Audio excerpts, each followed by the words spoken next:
Mga baala si Kielwon.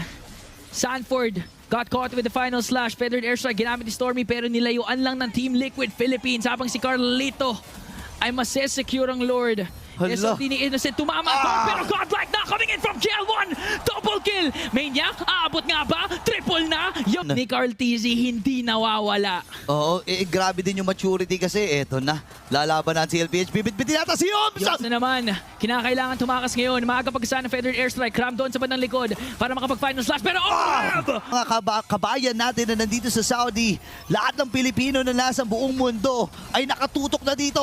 huling pagmarcha ng cavalry kasama ang Lord.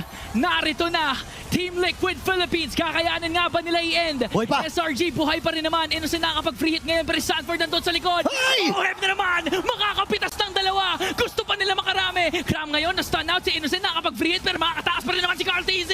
Buhay pa! Na-shot down dito si OHEB. So buhay pa rin ang SRG OG. Okay, si Cram ngayon nakikipagsabayan na Innocent. Normal lang pero ang dami na nilang minions. Ready na ito tapusin ng Team Liquid Philippines! Innocent kinakailangan makatakas ngayon dahil bibigyan siya ni Daddy JP.